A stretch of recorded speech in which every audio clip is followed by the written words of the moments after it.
High school, the place where friendships form, identities shift, and everyone's just trying to figure out who they are. But what if we told you that your MBTI personality type might have shaped your role in the chaos of those hallways more than you realize? So today we're asking one simple question. If the 16 personalities were in high school, who were they really? Let's find out. Meet the mastermind behind the scenes. The INTJ was the student with a 5-year plan by freshman year. Quiet, calculated, and always 3 steps ahead, they didn't need popularity. They were too busy studying chess, science, or plotting world domination. Metaphorically, of course. They weren't loud, but when they spoke, people listened. Their biggest challenge? Group projects. Because working with people who didn't take things seriously, that was torture. The INFJ walked the halls with quiet purpose. They were the ones journaling during lunch, doodling stars in the margins of their notes, and somehow knowing things about people they never said out loud. Mysterious but comforting, wise beyond their years. Everyone thought they were a little strange, but strangely magnetic, always watching, always thinking. Their locker? Probably filled with quotes, poems, or a secret love letter they never sent.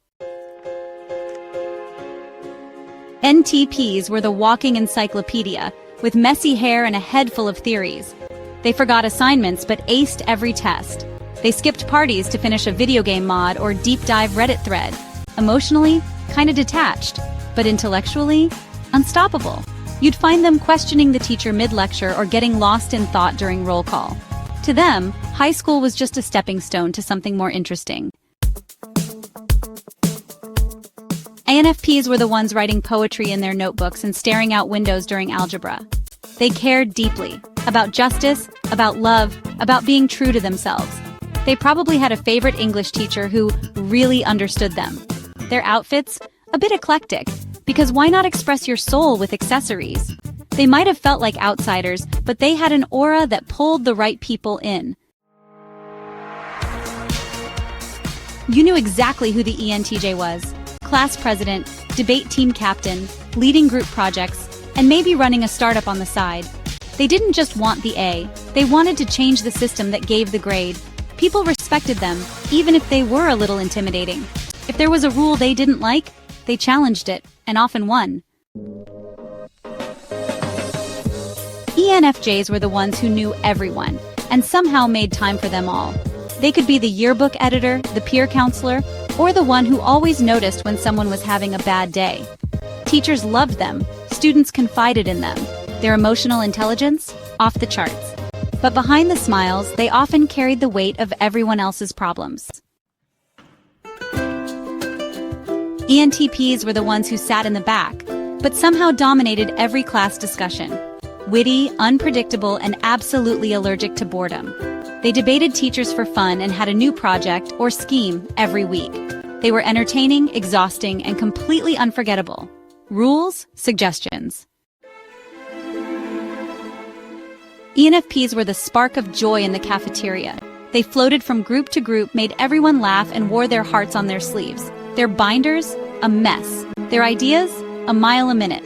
They were dreamers, flirts, motivators, and rebels, sometimes all in one day. But if you ever felt alone, the ENFP probably made you smile. ISTJs were the ones who always had extra pencils. They did their homework on time, followed the rules, and probably helped the teacher organize supplies. They weren't flashy, but they were reliable. They believed in structure, order, and doing what's right. Group projects? They carried the team, silently resenting it. ISFJs were the comforting presence in class, always ready with a kind word, a band-aid, or a reminder about the quiz. They might not have stood out, but they were essential. They remembered birthdays, helped struggling classmates, and supported their friends without asking for recognition. You didn't always notice them until you realized how much they did. ESTJs were the no-nonsense hall monitors, the team captains, or the student council treasurers. They believed in hard work, order, and getting things done. They followed the rules, but also made sure everyone else did too. Some saw them as bossy, others saw them as leaders. Either way, they got results. ESFJs were the heart of the school community, the event planners, spirit week leaders, and maybe even prom royalty.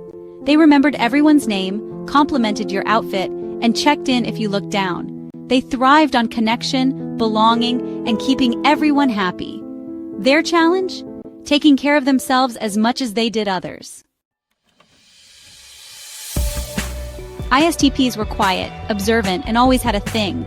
Maybe it was cars, maybe tech, maybe something dangerous they swore wasn't actually dangerous. They weren't into gossip or drama. They valued action over talk. Cool without trying, mysterious without meaning to be. They didn't need attention, just freedom. ISFPs were the soft-spoken creatives in the corner.